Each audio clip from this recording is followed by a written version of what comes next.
ॐ पूर्णमदः पूर्णमिदं पूर्णात् पूर्णमुदच्यते पूर्णस्य पूर्णमादाय पूर्णमेवावशिष्यते। ॐ शान्ति शान्ति शान्तिः। शङ्करं शङ्कराचार्यं केशवं बादरायणं सूत्रभाष्यकृतो वन्दे भगवन्तौ पुनः पुनः। ईश्वरो गुरुरात्मेति मूर्तिभेदविभागिने व्योमवद्व्याप्तदेहाय दक्षिणामूर्तये नमः। ओम शांति शांति शांति।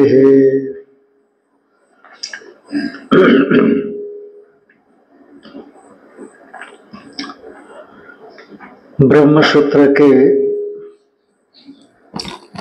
प्रथम अध्याय के तीसरा पाद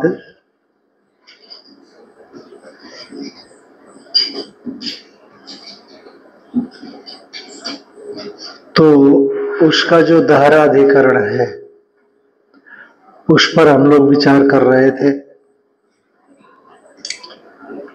तो धाराधिकरण किस विचार में कि शरीर से समुत्थान का स्वरूप क्या है और स्वरूप से अविनिष्पत्ति क्या है, तो इस विषय में चर्चा हो रही थी। तो उसका भगवान भाष्यकार ने कहा,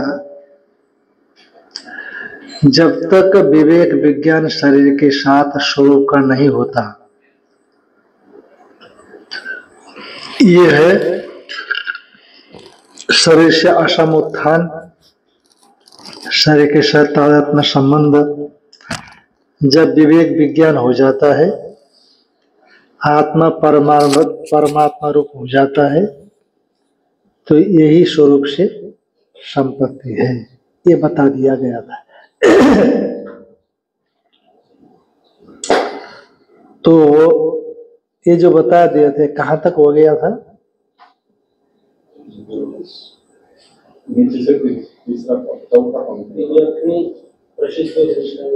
यो अक्षणी प्रसिद्धो द्रष्टा द्रष्टृत्वेन विभाव्यते, है ना। जो माने कहने का मतलब यह था कि मिथ्या ज्ञान कृति जीव परमात्मा का विभेद है, आप ऐसा कह रहे हैं। तो मिथ्या ज्ञानकृत विभेद है, पारमार्थिक रूप से अभेद है, ये कहना चाहते हैं। ये कैसे जाना जाए?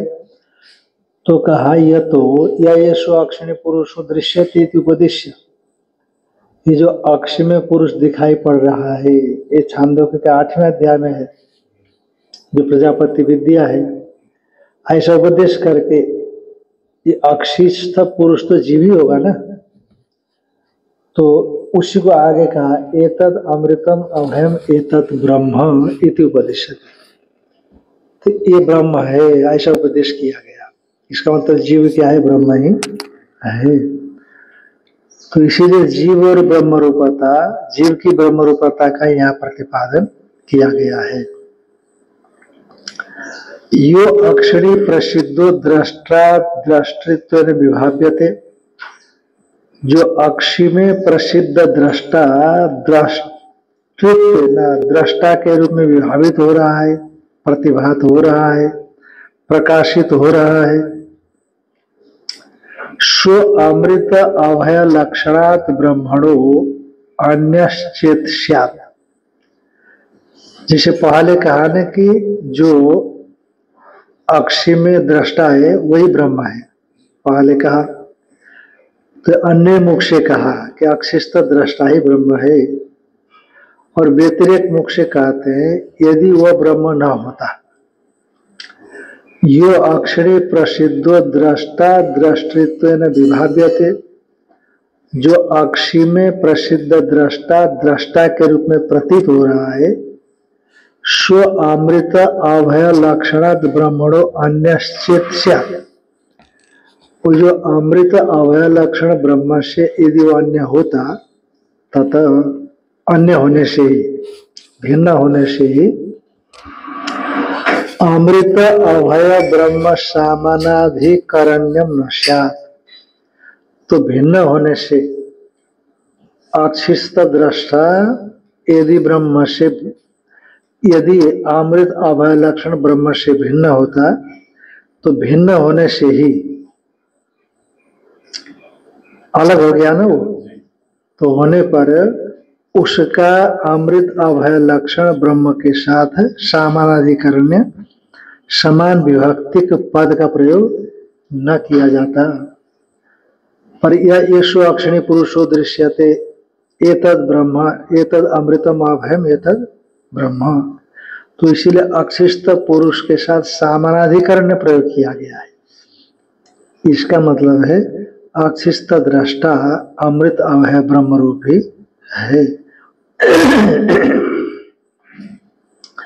यो अक्षिणी प्रसिद्धो दृष्टा दृष्टित्वेन विभाव्यते। अक्षि में प्रसिद्ध दृष्टा जो दृष्टा के रूप में दृष्टित्वेन प्रकाशित हो रहा है, स्व अमृत अभय लक्षणात् ब्रह्मणो अन्यश्चेत स्यात्। यदि वह अमृत लक्षण ब्रह्म से भिन्न होता ततो भिन्न होने से ही अमृत अभय लक्षण जो ब्रह्म है उसके साथ दृष्टा का सामानाधिकरण्य प्रयोग न होता। पर यहाँ तो सामानाधिकरण्य प्रयोग किया गया है।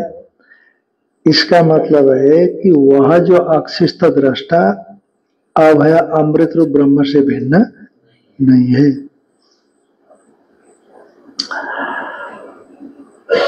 कहा ऐसा नहीं कि अक्षिस्त दृष्टा पुरुष को ब्रह्म के साथ अभिन्न रूप से प्रतिपादन करना है, अपितु उपासना है।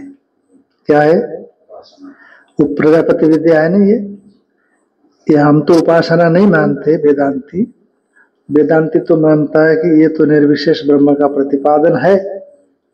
और पूर्व पक्ष कह रहा है कि ये अमृत अभय लक्षण ब्रह्म से अक्षिस्त दृष्टा को अभेद साबित करने के लिए ये प्रसंग नहीं है।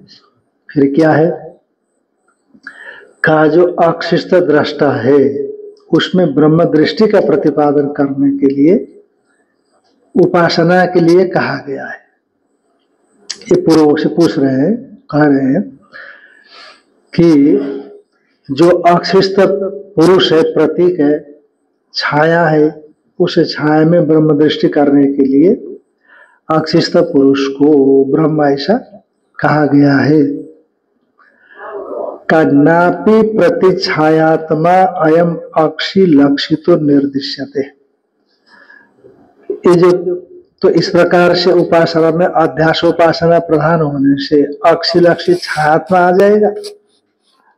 जैसे शालग्राम को विष्णु दृष्टि से उपासना करते हैं तो अध्यास प्रतीक उपासना में जो अध्यास होता है ना, तो उसमें अधिष्ठान प्रधान होता है, और जो संपत्ति होता है उसमें आरोप प्रधान होता है। तो अधिष्ठान प्रधान अध्यास उपासना।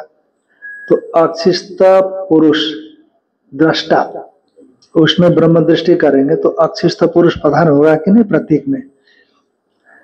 क्योंकि जो अध्यासोपासना में, प्रतीक उपासना में जो अध्यास है उसमें अधिष्ठान की प्रधानता रहती है। तो इसलिए अधिष्ठान का ही प्रतिपादन किया गया है वहां पर। यानी नापि प्रतिछायात्मा अयम अक्षि लक्षितो निर्दिश्यते। न तो प्रतिछायात्मा माने प्रतिबिंबात्मा यह अक्षि के द्वारा लक्षित निर्दिष्ट किया गया है, क्योंकि प्रजापति मृषावादित्व प्रसंगात। यदि ऐसा मानते हैं प्रतीक है तो प्रजापति में मृषावादित्व आ जाएगा, झूठ बोलने वाले प्रजापति। क्यों? क्योंकि प्रजापति ने तो बताया ना, ऐसा आत्मा अपहत पापमा बीजरो विमृत्युर्विशोको विजिगित्सा सत्य काम सत्य संकल्प। तो ऐसा सुन करके तो इंद्र विरोचन प्रजापति के पास गए। तो इस प्रकार निर्विशेष ब्रह्म का प्रतिपादन करने वाले प्रजापति, जब ये लोग आए तो ब्रह्म का उपदेश करते समय अक्षिस्थ पुरुष को उपास्य रूप से बताएंगे तो मृषावादी नहीं कहलाएंगे, क्योंकि अक्षिस्थ उपास्य पुरुष को जानने से कोई अमृत अभय ब्रह्म रूप थोड़ी हो जाता है। वो तो ब्रह्म को जानने से हो जाता है, जीव ब्रह्म के अभेद होने से ऐसा होता है। तो इसलिए प्रजापति क्या माने जाएंगे? मृषावादी माने जाएंगे यदि अक्षिस्थ छायात्मा दृष्टा पुरुष में यदि ब्रह्म दृष्टि मानी जाए तो। नापि प्रति छायात्मा अयम अक्षि लक्षितो निर्दिश्यते, क्योंकि प्रजापति मृषावादित्व प्रसंगात, प्रजापति में मृषावादित्व का प्रसंग आ जाएगा, मिथ्या बोलने का प्रसंग आ जाएगा। माने जिसके ज्ञान से कृत्य कृत्यता संपूर्ण कामनाओं की प्राप्ति बताया गया, उस आत्मा को हम लोग जानना चाहते हैं। इस अभिप्राय से इंद्र विरोचन उसको पाने के लिए प्रजापति के यहाँ रह करके ब्रह्मचर्य का वास कर रहे हैं।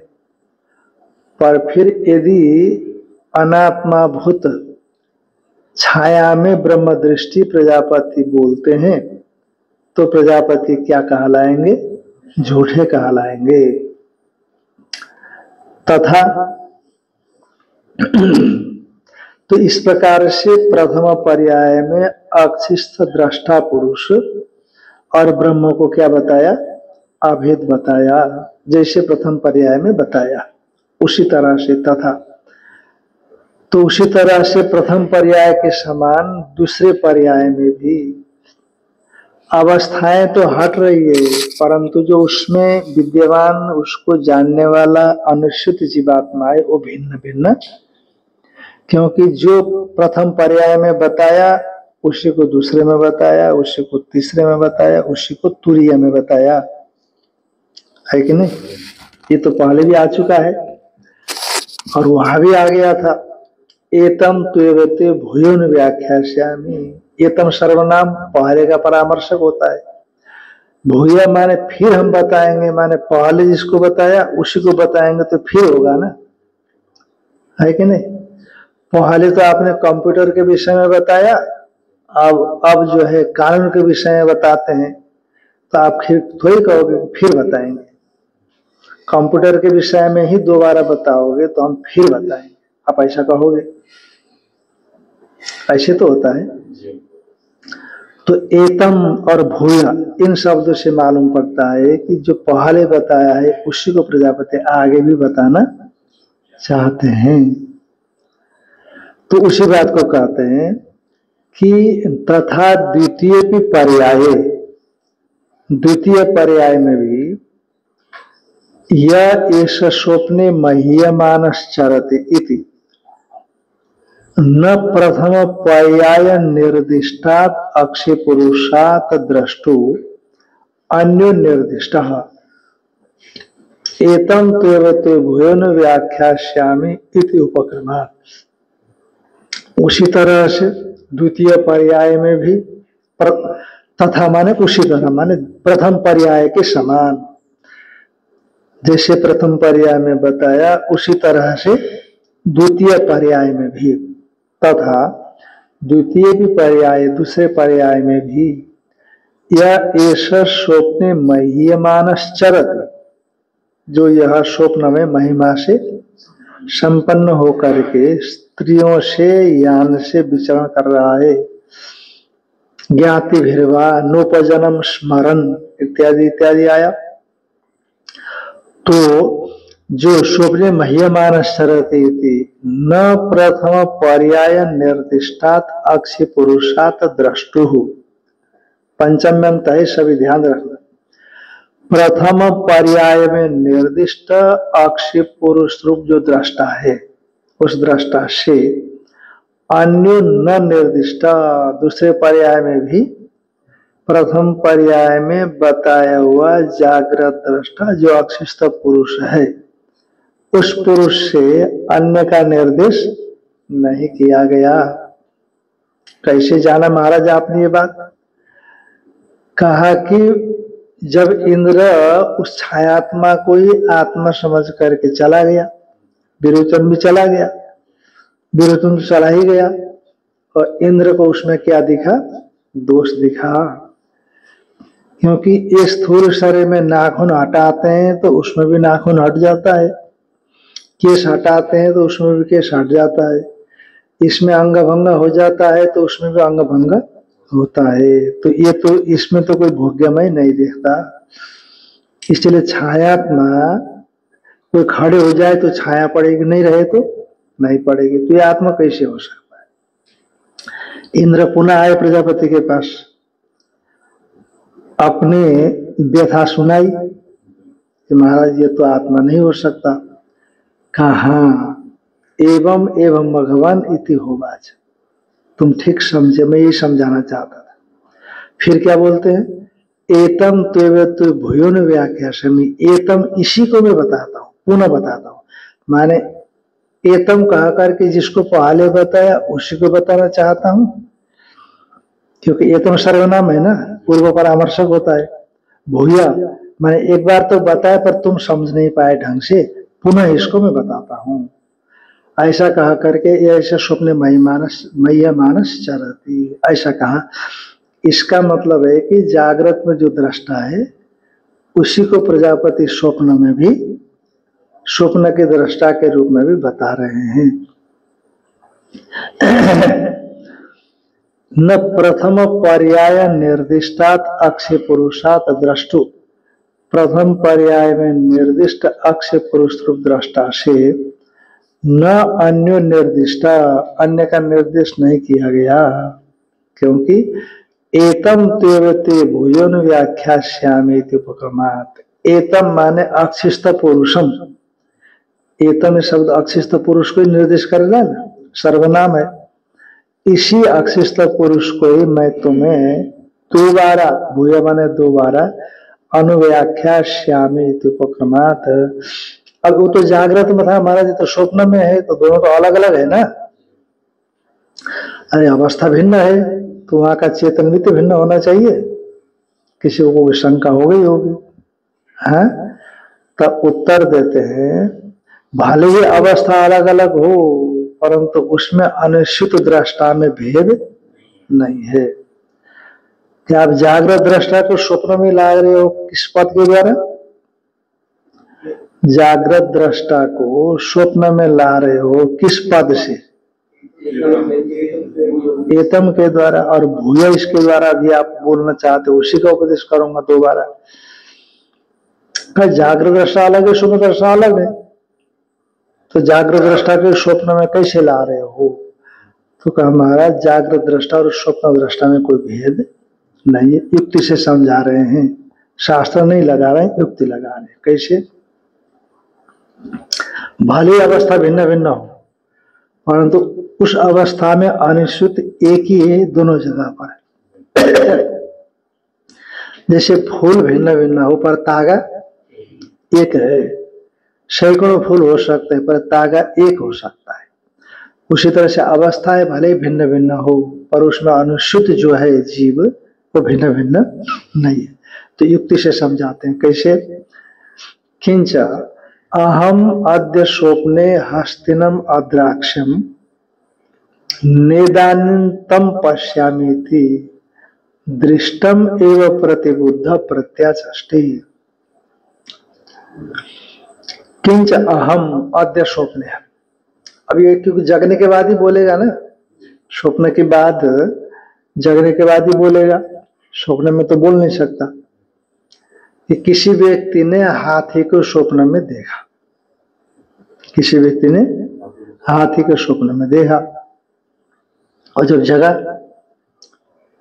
तो जगने के बाद क्या बोलता है कि स्वप्न में तो मैंने हाथी को देखा था पर अब यहां पर नहीं देख रहा हूं। जागृत में जिसने स्वप्न में हाथी को देखा, जागृत में उसका स्मरण जो कर रहा है अथवा जागृत में हाथी के अभाव को देख रहा है, जागृत में हाथी के अभाव को जानने वाला और स्वप्न में हाथी को जानने वाला, दोनों अलग है कि एक है? एक ही है। वहां स्वप्न में हाथी, काल्पनिक हाथी था तो देखा, और जागृत में हाथी नहीं है तो नहीं देखा। पर देखने वाला तो एक ही है ना।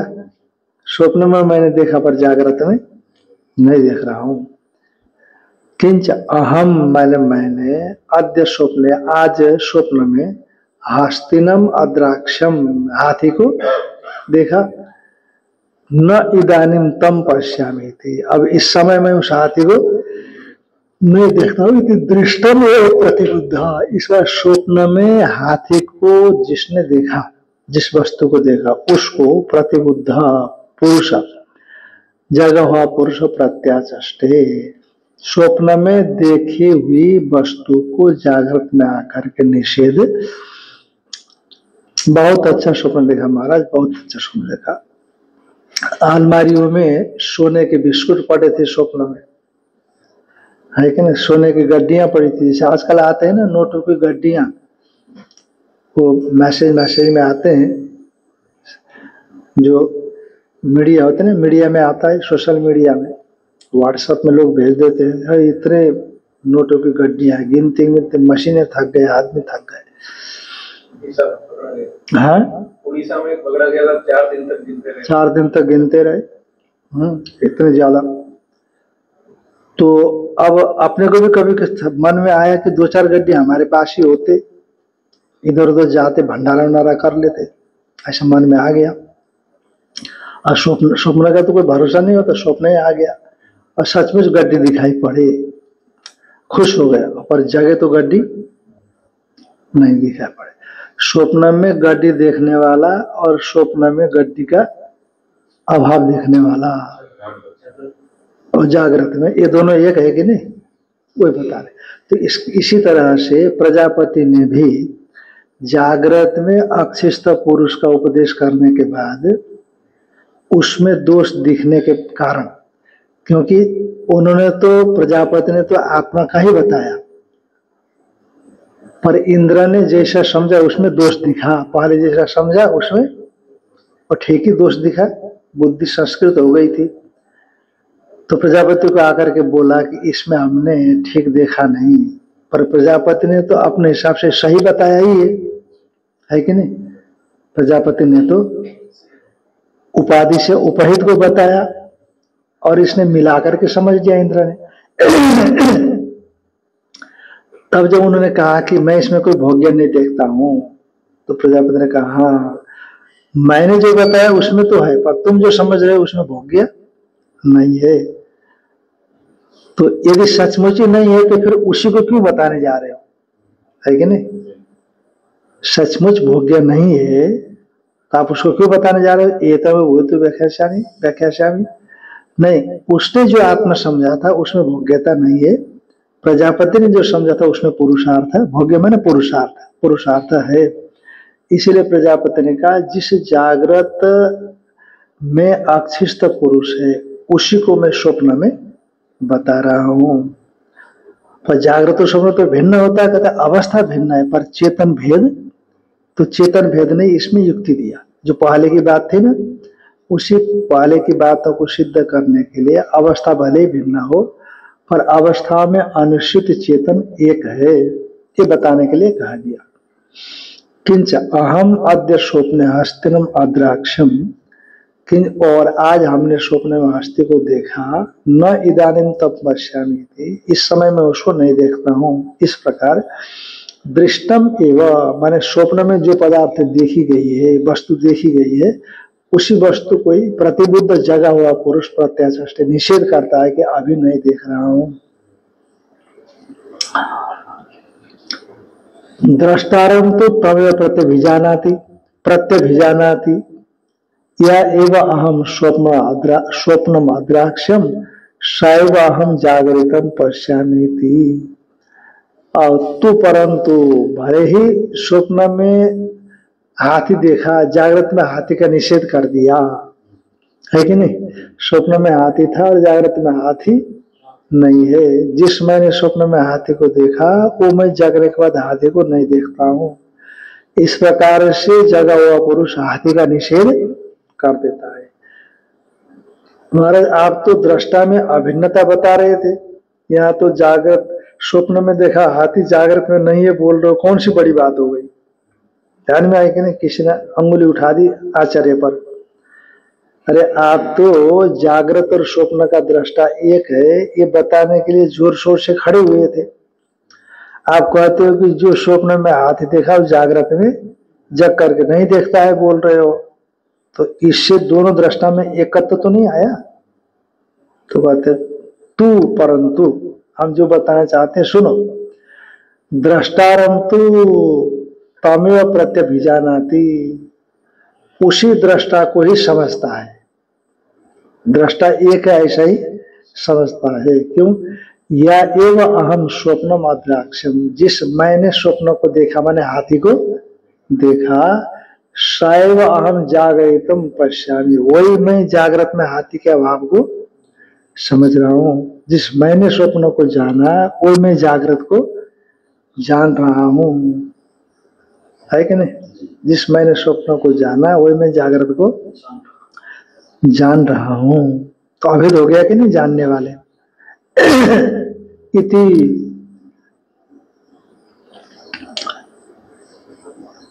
इस प्रकार दृष्टा में एकत्र हो गया।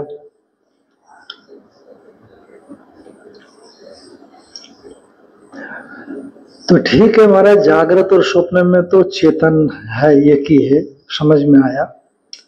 पर सुषुप्ति में तो चेतन रहता ही नहीं है। सुषुप्ति में चेतन कहाँ रहता है? चेतन में ज्ञान स्वरूप, ज्ञान स्वरूप वो तो जानना चाहिए उसको स्वप्न में, सुषुप्ति में वो तो जानता ही नहीं है। इसका मतलब सुषुप्ति में चेतन नहीं रहता।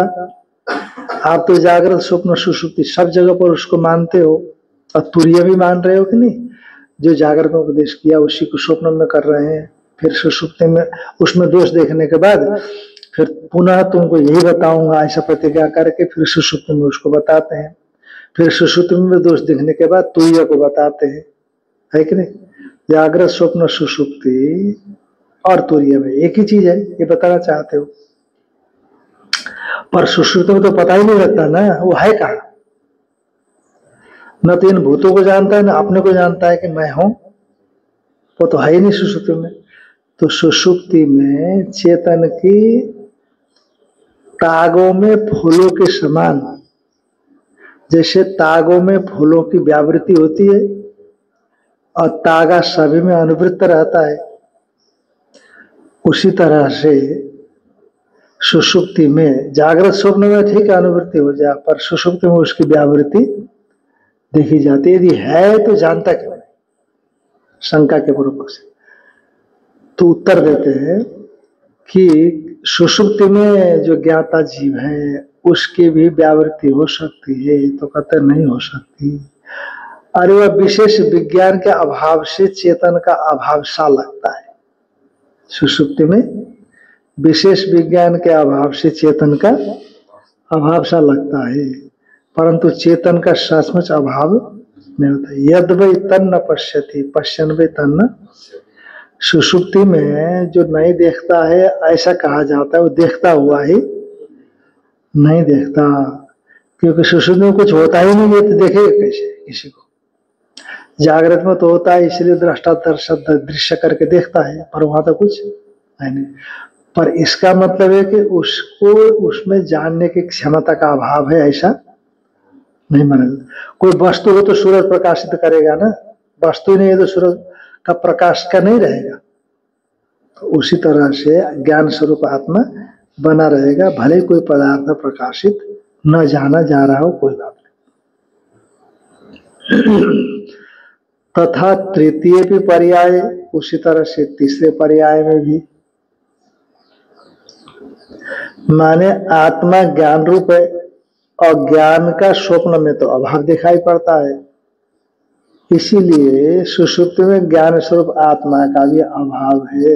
तो इसीलिए तो जीवात्मा अनित्य होने से कैसे परमात्मा के साथ उसका अभेद होगा, है कि नहीं?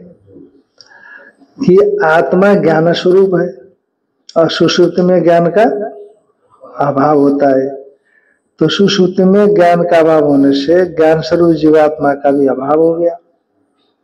तो ऐसी स्थिति में सुषुप्ति में परमात्मा के साथ या जागृत में परमात्मा के साथ अभेद उसका कैसे होगा? आप तो कहते सता शून्य तदा संपन्न भवति। हाँ, यथा प्रियया स्त्रिया संपरिष्वक्ता न बाह्यम किंचन वेदनांतरम एवं एवं प्राज्ञेन आत्मना संपरिष्वक्ता न बाह्यम किंचन वेदनांतरम। आप ऐसा कहते हो जीवात्मा परमात्मा से एक होकर के बाहर भीतर किसी को भी नहीं जानता। आप ऐसा कहते हो, ये कैसे हो? तथा तृतीय पर्याय में कैसा क्या बात आई है? नाह खलु अयम एवं संप्रति आत्मानं जानाति। अह, नाह में अह शब्द एव अर्थ में है, भाष्य में आया था वहां। हाँ, नहीं नहीं नहीं, नाह मूल में नाह है ना, तो बनाना पड़ेगा। हमने बनाया है या नहीं, मेरे में भी था नहीं का मतलब नाह, क्योंकि वहां पर नाह शब्द मूल में होगा। देखा, मूल में देखा आपने? हाँ, नाह है। तो वो अह जो, ठीक है, अह जो शब्द है, अह शब्द का अर्थ है एव, नैव, नहीं ही, न का अर्थ नहीं, एव माने ही, नहीं ही। तो क्या खलु अयम, ये सुषुप्ति अवस्थागत अक्षय पुरुष जीवात्मा, क्योंकि अक्षय पुरुष ही तो है ना। स्वप्न में भी अक्षय पुरुष गया है, सुषुप्ति में भी वही गया है। इसीलिए सुषुप्ति अवस्था में गत जो अक्षय पुरुष जीवात्मा अयम, यह संप्रति माने सुषुप्ति काल में नाह नैव, नहीं ही, आत्मानं जानाति, न अपने को जानता है, अयम अहम अस्मीति, यह मैं हूं, इस प्रकार से। नो एव इमानि भूतानीति, न तो इमानी भूत, इन भूतों को जानता है। इति सुषुप्त अवस्थायाम विशेष विज्ञान अभाव दर्शयति, का सुषुप्त अवस्था में विशेष विज्ञान के अभाव को दिखाती है श्रुति। न विज्ञातारम प्रतिषेधति, विज्ञाता का निषेध नहीं करती। सुषुप्ति अवस्था में तो देखो, अपने को भी नहीं जानता हूं, है ना, और भूतों को भी नहीं जानता हूं। ये तो मैं स्वयं और भूत, विशेष विशेष विज्ञान होना पड़ेगा ना। तो विशेष विज्ञान का अभाव दिखाया, पर आत्मा नहीं है ऐसा नहीं कहा।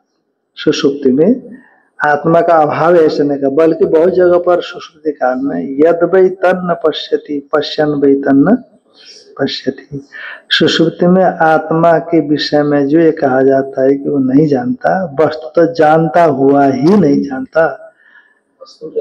वस्तु का है नहीं, विशेष विज्ञान है, विशेष विज्ञान के लिए साधन ही नहीं है वहां पर, तभी सुषुप्ति मानी जाती है।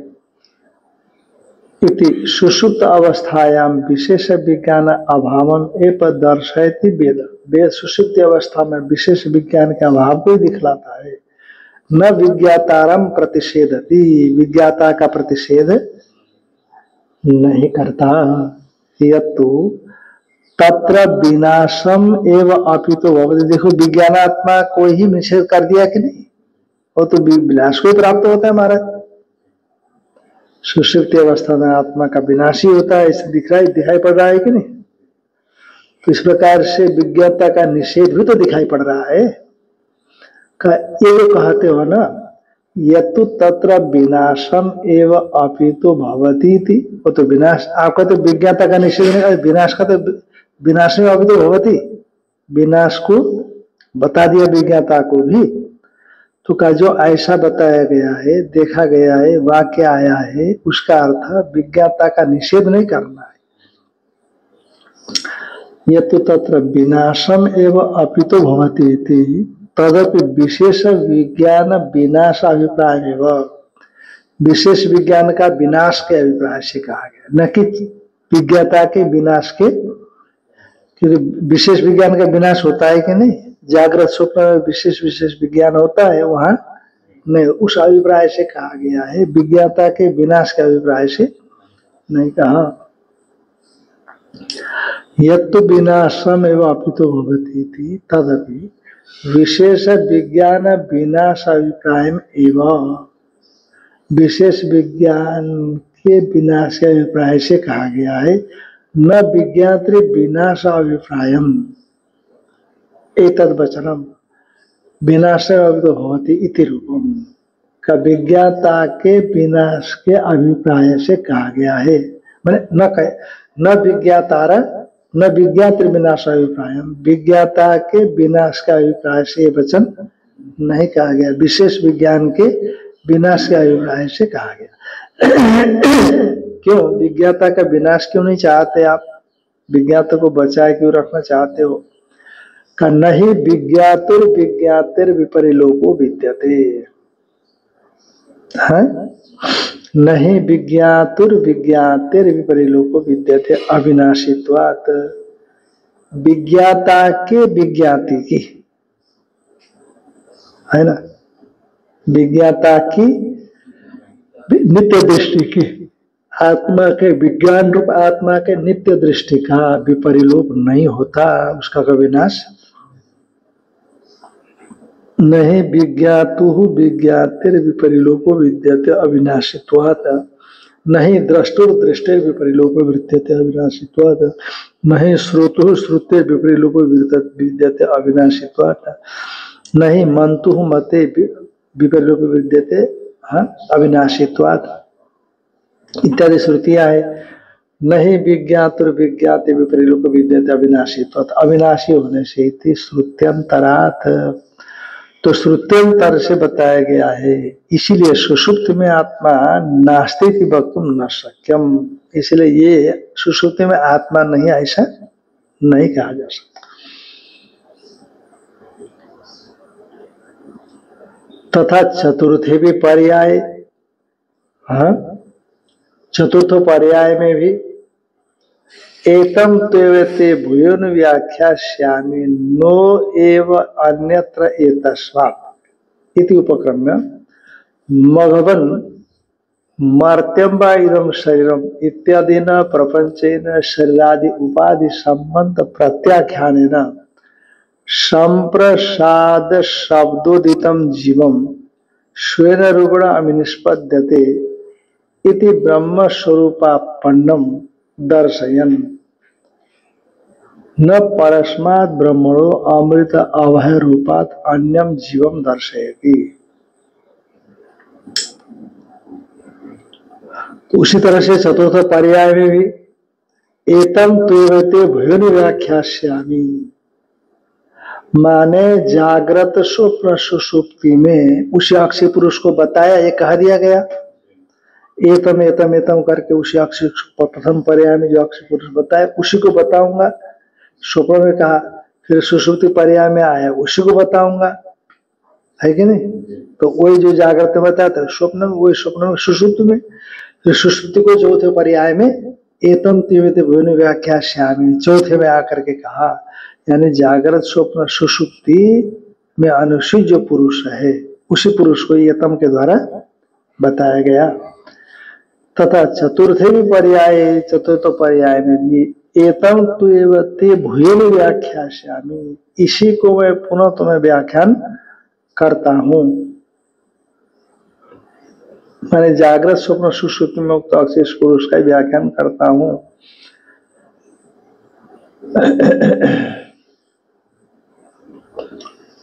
नो एव अन्यत्र एतस्मात्, भाई एतस्मात् अन्यत्र न, इस आत्मा से अतिरिक्त में कुछ भी नहीं है, ये आत्मा ही सब कुछ है, इससे अतिरिक्त में कुछ भी नहीं है। इति उपक्रम्य, ऐसा उपक्रम करके मघवन मर्त्यम वा इदम शरीरम, हे इंद्र, मघवन इंद्र का संबोधन है, हे इंद्र मर्त्यम वा इदम शरीरम, ये शरीर कैसा है? मर्त्य स्वरूप है, मरण धर्मा है, इत्यादि न प्रपंच है ना, इत्यादि जो प्रपंच विस्तार किया हुआ पर विस्तार से शरीरादि उपाधि संबंध प्रत्याख्यान है ना, शरीरादि उपाधियों का क्या कर दिया गया? प्रत्याख्यान कर दिया गया। वहां उस प्रसंग में प्रत्याख्यान के द्वारा शरीरादि उपाधि संबंध प्रत्याख्यान है ना, संप्रसाद शब्दोदितम जीवम। संप्रसाद शब्द से जिसको वाच्य बनाया गया है, शब्दोदितम, शब्दोदितम जीवम, जीव को स्वयं रूपेण अभिनिष्पद्यते, स्वरूप से अभिव्यक्ति बताई गई। ध्यान में आएगा नहीं, स्वरूप से उसको अभिव्यक्त होना ऐसा बताया गया। जो संप्रसाद शब्द से उदित जीव है उसको अपने स्वरूप से संपन्न होना बताया गया, उपाधि नाश के माध्यम से। इति ब्रह्म स्वरूपापन्नम दर्शयन, शब्द जीव को स्वरूप से अभिनिष्पन्न करके इस प्रकार ब्रह्म स्वरूपापन्नम दर्शन, ब्रह्म स्वरूप से युक्त होना दिखाता हुआ, दिखाते हुए प्रजापति न परस्माद ब्रह्मणो अमृत अभय रूपात अन्यम जीवम दर्शयति, परम ब्रह्म से जो कि अमृत अभय स्वरूप है उससे अन्य जीव को नहीं दिखाते। नहीं को यहाँ ले आना, प्रजापति अन्य जीव को नहीं दिखाते, मैंने उसी को ही, उसी जीवात्मा को ही परमात्मा से क्या करते हैं, अभिन्न दिखाते हैं। इसीलिए जागृत आदि अवस्था त्रय में संबंध से शून्य परमात्मा ही परमात्मा है। इसीलिए जीव और परमात्मा का भेद वास्तव में नहीं है, अविद्याकृति भेद है। मघवन मर्तम इदम सर्व इत्यादि न प्रपंचन शरीरादि उपाधि संबंध प्रत्याख्यान, शरीरादि उपाधि संबंध प्रत्याख्यान के द्वारा संप्रसाद शब्दोत्तम जीवम, संप्रदाय शब्द से बताया गया जीव को स्वयं रूप निष्पद्यते, अपना स्वरूप ब्रह्म रूप निष्पन्न होता है। ब्रह्म स्वरूपापन्नम दर्शयन, ब्रह्म स्वरूप से युक्त होना दिखाते हुए, है ना, ब्रह्म स्वरूपापन्नम दर्शयन न परस्माद ब्रह्मणो अमृत अभय रूपा, जो पर ब्रह्म है, जो अमृत अभय रूप है, उससे अन्यम जीवम दर्शयति, मैंने परस्मात ब्रह्मणो अमृत अभय रूपात, पर ब्रह्म जो अमृत अभय रूप है उससे अन्यम जीवम न दर्शयति, उससे भिन्न है जीव ऐसा नहीं बताया जाता है। पर ब्रह्म से जीव को एक बताया जाता है, दर्शयति। इसलिए जागृत आदि अवस्था त्रय संसर्ग से जीव परमात्मा है, और जीव और परमात्मा का भेद तो वास्तव में अविद्याकृत है। केचित्तु, अभी भाष्यकर भगवान ने अपना अभिमत बता दिया और कहते केचित्तु परमात्मा विवक्षायाम। अब जैसे आपने कहा जीव और परमात्मा, जीव परमात्मा रूपी ऐसा बताया है ना, तो केचित्तु परमात्मा विवक्षायाम एतम त्वेवते इति जीव आकर्षणम अन्यायम मन्यमाना। जब आप जागृत स्वप्न सुषुप्ति में स्थित उपहित जीव को ब्रह्म से अभिन्न बता ही रहे हो, परमात्मा से अभिन्न बता रहे हो, तो परमात्मा का प्रसंग है बता ही रहे आप एक तरह से, है कि नहीं। जो परमात्मा की विवक्षा करेंगे तो क्या है, तो एतम एतम एतम एतम ये शब्द आएंगे नहीं, तो एतम एतम एतम इन शब्दों से आप जीव को ही खींच रहे हो। जागृत में अक्षिस्थ जीव को, फिर स्वप्नस्थ जीव को, फिर सुषुप्तस्थ जीव को खींच रहे हो एतम एतम एतम करके। विवक्षा किसकी कर रहे हो, जीव की, परमात्मा रूपता की। तो फिर सीधा एतम की तरफ फिर आप परमात्मा का ही अनुकर्षण करो, क्योंकि जिस तरह से दार विद्या में ऐसा आत्मा अवत पापा बीजर विमृत आया, दार विद्या में भी आया, छांदोग्य के 8वें अध्याय के आरंभ में, और आगे जाकर के 7वें खंड में भी धार विद्या मतलब प्रजापति विद्या में भी यह ऐसा आत्मा अपत पप विजय विमृत विश्व को बीज से भी आया है कि नहीं। और अब एतम की तरफ अनुकर्षण किसको कर रहे हो, अक्षिस्थ पुरुष को, स्वप्न पुरुष को, सुषुप्ति पुरुष को, है ना। तो एतम ये पूर्व का परामर्शक होता है, इसलिए आप उनको ले रहे हो। तो पूर्व में तो ऐसा आत्मा अपहत पापमा बीजर विवृत्ति ये भी तो आया है आरंभ में, है ना। और जब आपको जीव की परमात्मा रूपता ही बतानी है तो एतम के द्वारा फिर उसी परमात्मा को खींच करके ले आओ ना, है कि नहीं। एतम के द्वारा जीव को क्यों ला रहे हो, जो परमात्मा की विवक्षा है तो जीव को खींचना ठीक नहीं, परमात्मा को सीधा लाना। ऐसा जो मानते हैं उनके मान्यता को विघटित करने के लिए भगवान भाष्यकार कहते हैं एतम, ये सर्वनाम है, ये पूर्व का परामर्शक होता है कि नहीं। तो पूर्व तो क्या जीवात्मा ही पड़ा है ना, उपहि जीव पड़ा हुआ है पूर्व में। यदि हम इनको छोड़ करके परमात्मा को एतम के द्वारा पकड़ लेते हैं तो बड़ा दूरान्वयी हो जाएगा, दूर जाकर के अन्वय करना, इसका उसके साथ दूर जाकर के अन्वय करना होगा परमात्मा को। यदि हम क्योंकि जो एतम पद आया है उस एतम पद से जो अक्षिस्थ पुरुष आया वो नजदीक में है, आसपास में है, पर जो ये आत्मा अपत पापा बीजर विवृत्ति विश्व विजिकित्सा इत्यादि एतम जो पद आया उससे काफी पीछे है। तो इसलिए एतम को दूरान्वयी मानना पड़ेगा। क्या मानना पड़ेगा?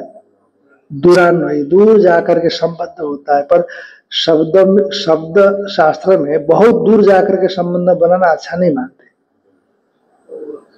है ना। बहुत दूर जाकर के संबंध बनाना है, क्योंकि व्यक्ति समझदार होना पड़ेगा तभी दूर जाकर के संबंध बनाएगा, और नहीं तो समझदार नहीं तो संबंध बना ही नहीं सकता, तो अर्थ ही नहीं निकलेगा। इसलिए ये तो पूर्व का परामर्शक मान करके जीव का ही परामर्शक मानना चाहिए, ये सिद्धांत पक्ष होता है। तो पूर्व पक्ष उठा रहे हैं के चित्तु परमात्मा विवक्षायाम, परमात्मा की विवक्षा यदि सिद्धांत मानता है तो एतम त्वेवते जीवा आकर्षण अन्यायम मन्य माना। एतम त्वेवते इस प्रकार से 8-9-3 में जीव का आकर्षण करना ये अन्याय मानते हुए एतम एवं वाक्य उपक्रम सूचितम, इसी वाक्य के उपक्रम में सूचित अपहत पापत्वादि गुणत्म आत्मा, अपहत पापत्वादि गुणक जो आत्मा है उस आत्मा को ही ते भेद व्याख्या श्यामित कल्पयंती, उसी आत्मा को मैं तुम्हें पुनः बताता हूं, ऐसी कल्पना वो कर लेते हैं। तेषाम एतमित सन्निहितावलंबने शरणावसरी विपक्षेता, तो उनके मत के अनुसार जो एतम यह सन्निहित अवलंबनी, सन्निहित नजदीक को ही अवलंब लेने वाला है, जबकि सर्वनाम पूर्व के प्रकाशक होते हैं ना। तो इसीलिए एतम एवं वाक्य अपत आत्मत्वादि गुणकम आत्मा नाम, ये जो वाक्य के उपक्रम में सूचित जो अपत गुणक आत्मा है, परमात्मा है, उसी को ही मानना चाहिए। तो ऐसा मानते हैं। ते भून व्याख्या श्यामिति कल्पयंती, तो इस प्रकार की कल्पना कर लेते हैं। तेषाम एतम, भाष्यकार दोष दे रहे हैं, तेषाम एतम इति सन्निहिता बलम्बिनी श्रवण श्रुति व्यापिकृष्यता, उनके मत के अनुसार एतम इस प्रकार से सन्निहित पदों का अर्थ का अवलंबन लेने वाला जो सर्वनाम श्रुति है, वो सर्वनाम श्रुति क्या होगा? विप्रकृष्यता, दूरान्वयी बनेगा, दूर जाकर के अन्वय करने वाला माना जाएगा। कैसे माना जाएगा? विप्रकृष्यता, दूरान्वयी हो जाएगा, अर्थात एतम पदम सन्निहित पठितम जीवम बोध है। ये जो एतम पद है ना, सन्निहित पठित जीव का ही बोध कराते हैं। वो जीव कहाँ आया? 8-7-4 में आया। श्रुतियुक्त अक्षिस्थ पुरुषम, एतम श्रुतियुक्त से किसको बताएगा? अक्षिस्थ पुरुष को बताएगा, परमात्मा को नहीं बताएगा, क्योंकि परमात्मा ये आत्मा अपत पापा विजय विमृति दूर हो गया। वो दूर हो गया मतलब छांदोग्य के 8-7-1 में आ गया, ये 8-7-1 में आ गया। और ये जो पद है कौन सा? एतम एतम पद जो आया वह 8 8 हाँ 8 1 4 में आया ना, 8 हाँ तो उसमें आ गया, तो इसीलिए दूर अन्वय मानना पड़ेगा।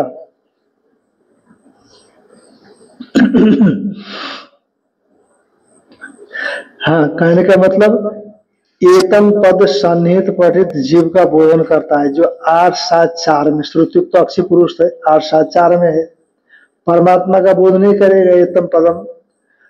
हाँ, परमात्मा कहाँ है? 8 7 1 में है, 8 7 4 में एतम पद है और परमात्मा 8 7 1 में है। खंडे बोल गया ना पूरा, 3 खंड पद 4 खंड पद है। 8 9 3 8 9 3 एतम पद आ गया है 8 9 3 में।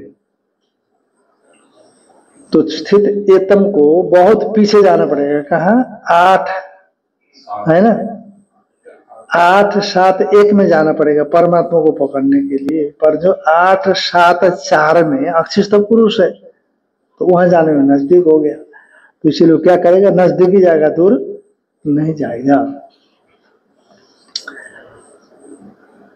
तेषाम एतम इति सन्निहिता बलम्बिनी श्रवण श्रुति व्याभिप्रकृष्यत भूय श्रुति चुपद्यता। और पुनः ये बताने वाली श्रुति का क्या होगा?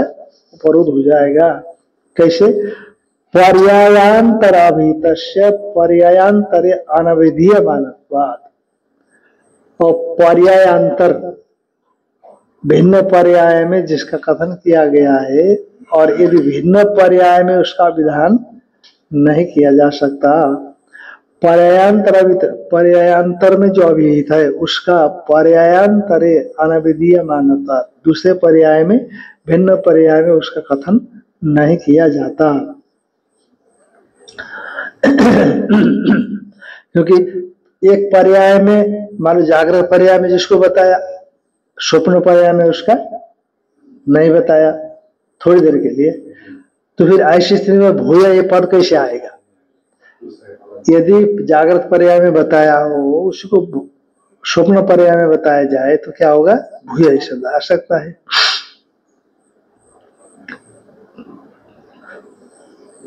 भूय श्रुतिश्च उपरुद्धेता पर्यायांतर अभिहित पर्यायांतर अनविधीय मानता। पर्यायांतर में जिसका कथन किया गया है, पर्यायांतर में उसका कथन अनविधीय मानत्वात्, अनविधीय मान है।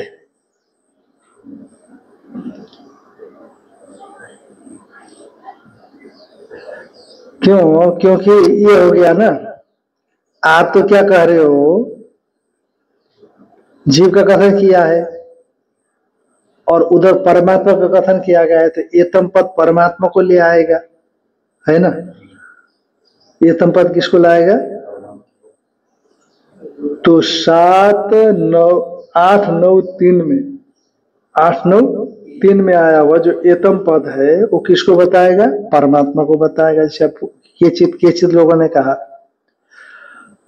तो उसमें तो परमात्मा को बताया, पर आगे जाकर के किसको बताया है? जागृत स्वप्न सुषुप्ति जीव को बताया। तो वहां परमात्मा को बताया तो जीव को बताया, तो यहां तो परमात्मा को नहीं बताया ना, तो भूया शब्द का प्रयोग कैसे आया?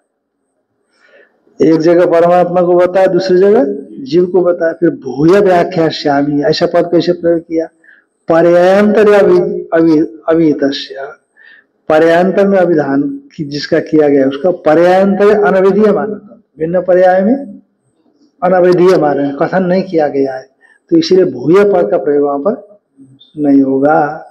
क्योंकि अभी हमने किसी को कहा, वो समझ में नहीं आया, तो सामने वाले पूछा कि मैं नहीं समझा, तो हम कहते अच्छा ठीक है और हम बताएंगे, है कि नहीं? उस पर्याय में वही बताया, इस पर्याय में हम यही बताने जा रहे हैं। तो पर्यायांतर में अभिधीयमान का पर्यायांतर में अभिधीयमान हो, तो बीच में ना समझी से नहीं, ना समझी से समझा नहीं समझा है, तो फिर हम कथन करेंगे। पर आपके मत में तो एतम के अंदर तो परमात्मा आ रहा है ना, और उसके आगे क्या आएगा? जीव आएगा, जागृत स्वप्न सुषुप्ति है वहां, तो इसलिए वहां तो जीव को कहा और वहां परमात्मा को कहा। तो पर्यायंतर में जिसका कथन किया गया है, पर्यायंतर में उससे भिन्न का कथन है, तो इसीलिए वहां भूय शब्द का प्रयोग नहीं माना जाता। भूय श्रुति से उपदेता पर्यायांतर अभिहित, पर्यांतर अनविद्यमान, पर्यांतर में अभिहित का, पर्यांतर में क्योंकि कहा तो जागृत में किसको कहा, बोलो जागृत में किसको कहा, अक्षय पुरुष को कहा, स्वप्न में स्वप्न पुरुष को कहा, है कि नहीं। अब आपने जागृत में अक्षय पुरुष को कहा तो समझ में नहीं आया इंद्र को, और प्रजापति को पूछा, प्रजापति ने कहा एतम, इसको हम बताएंगे आपको। अब एतम की तरह किसको ले आए आप, परमात्मा को ले आए, है कि नहीं। जागृत में जिसको हम समझा रहे थे वो तुम नहीं समझ पाए, कोई बात नहीं, हम परमात्मा को ले आएंगे, क्योंकि परमात्मा को जानना चाहता है ना इंद्र भी। तो एतम की तरह ले आए, तो परमात्मा को ले आए, तो इसका मतलब परमात्मा को बताएगा यही माना जाएगा, है कि नहीं। एतम माने परमात्मा को हम पुनः बताएंगे, परमात्मा को बताएंगे, अब भूया पुनः बताएंगे। अब आगे पर्याय में स्वप्न पुरुष को बता रहे हैं आप, तो एक पर्याय में एतम की तरह परमात्मा को बताना चाहते हो, और अगले पर्याय में किसको बता रहे हो, स्वप्न पुरुष को बता रहे हो। तो पर्यांतर में कथन किए हुए का पर्यांतर में कथन ही नहीं किया गया, फिर भूय शब्द का प्रयोग कैसे कर रहे हो। एतम त्वेवेति च प्रतिज्ञाय, एतम त्वेव, इसी को ही हम बताएंगे, ऐसा प्रतिज्ञा करके प्राक चतुर्थात पर्यायात, है ना, चतुर्थ पर्याय से पहले पहले अन्यम अन्यम व्याचक्षाणस्य प्रजापते प्रतारकत्वम प्रसज्जेता। अब देखो पहले अक्षिष्ट पुरुष को बताया और समझ में नहीं आया, तो एतम की तरह परमात्मा को लाए, इसी को हम बताएंगे, है कि नहीं। हाँ, मतलब अक्षिष्ट पुरुष को प्रजापति इंद्र समझ में नहीं पाए, तो प्रजापति को जाकर के कहा कि मैं तो ठीक नहीं जब मान रहा हूं इसको। कहता हाँ तुमने ठीक समझा, तुम नहीं स्वीकार कर पा रहे हो, कोई बात नहीं, ठीक है, अच्छी बात है, मैं इसी को बताऊं, एतम, इसी को बताऊं। अब एतम पता परमात्मा को बता रहे हो ना, एतम, हालांकि इंद्र भी परमात्मा को जानना चाहता है, तो नहीं समझे, तो इसीलिए जो लोग मानते हैं एतम की तरफ परमात्मा को खींचा जा रहा है, जो प्रजापति विद्या के सप्तम खंड के पहले आया है ना, तो एतम की तरफ परमात्मा को बता रहे, और आगे फिर क्या बोल रहे हैं, स्वप्न पुरुष को बता रहे। फिर स्वप्न पुरुष इंद्र को समझ में नहीं आया, फिर प्रजापति के पास पहुंचे, तो अब प्रजापति बोलते कि हाँ एतम, इसी को बताऊंगा, माने एतम की तरह किसको बताएंगे, परमात्मा। फिर आगे क्या किसको बताएंगे, सुषुप्ति पुरुष को। और सुषुप्ति पुरुष को इंद्र ने परमात्मा रूप से पूरा नहीं समझा, फिर आ गया, फिर प्रजापति ने कहा हाँ मैं इसी को बताऊंगा, माने एतम की तरह फिर परमात्मा को ले आए, फिर आगे परमात्मा को बताया, वहां तो ठीक है तुरीय तत्व को बता दिया, पर इससे पहले परमात्मा को बताऊंगा कहा करके फिर किसको बता रहे हैं, स्वप्न पुरुष को। फिर परमात्मा को बताऊंगा कहा करके फिर किसको बताते, सुषुप्त पुरुष को। तो ऐसा परमात्मा और सुषुप्त पुरुष, परमात्मा और स्वप्न पुरुष एक थोड़ी होता है कि नहीं। तो इसीलिए प्रजापति में प्रतारकत्व, प्रतारक का मतलब मिथ्यावादी समझना, मिथ्यावादित्व का प्रसंग आ जाएगा, क्योंकि एतम त्वेवेति इति च प्रतिज्ञाय प्राक चतुर्थ पर्यायात, चतुर्थ पर्याय से पहले पहले अन्यम अन्यम, परमात्मा को बताऊंगा बोले, फिर अन्य अन्य का व्याचक क्षण से प्रजापति, व्याचक क्षण जो व्याख्यान करने वाले प्रजापति का प्रतारकत्व प्रसज्जित, मिथ्यावादित्व का प्रसंग आ जाएगा। तस्मात् अविद्या प्रत्युपस्थापितम अपारमार्थिकम जैवम रूपम, इसलिए अविद्या से प्रत्युपस्थापित जो अपारमार्थिक जैव रूप है, जीव रूप है, कर्तृ भोक्तृ राग द्वेषादि दोष कलुषितम, कर्ता भोक्ता राग द्वेषादि दोष से कलुषित अनेक अनर्थ योगी, जो अनेक अनर्थ का संबंधी है, तद विलयन है ना, उसका विलयन के द्वारा, शोधन के द्वारा, तद्वपरीतम अपत पापमत्वादि गुणकम परमेश्वर स्वरूपम विद्या प्रतिपाद्यते, उससे विलक्षण अपत पापमत्वादि गुण परमेश्वर स्वरूप विद्या के द्वारा क्या किया जाता है, जैसे सर्पादि विलयन में रज्जुआदि, जैसे सर्पादियों का विलय के द्वारा रज्जु का प्रतिपादन किया जाता है। अपरेतुवादिन पारमार्थिकम एवं जैव रूपवती मन्यन्ते अस्मदीयाश्चक्य चित।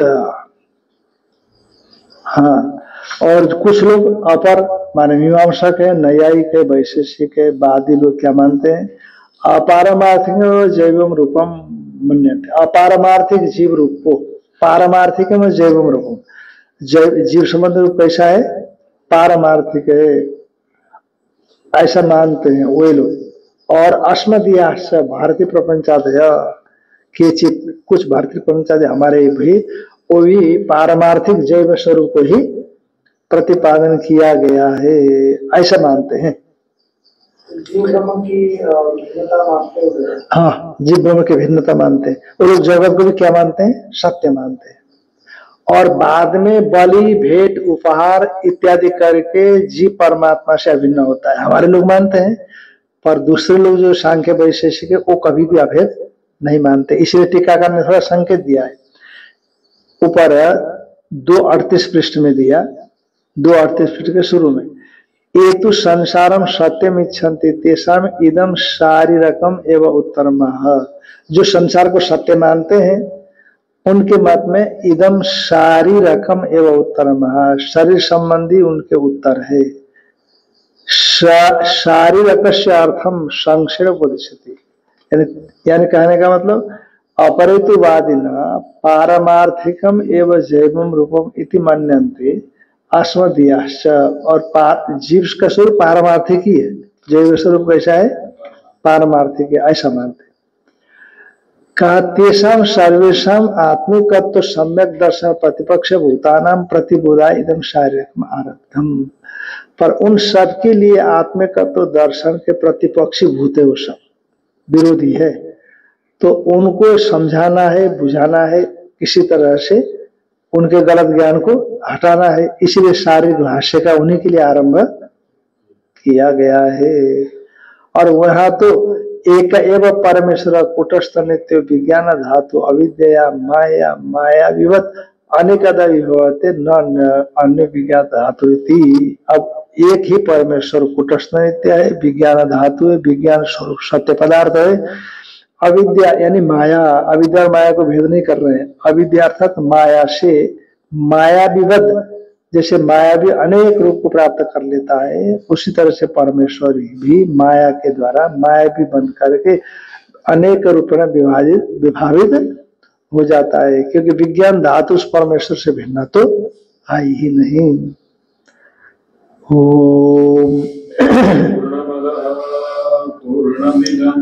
पूर्णात् पूर्णमुदच्यते पूर्णस्य पूर्णमादाय पूर्णमेवावशिष्यते। ओम शांति शांति शांति।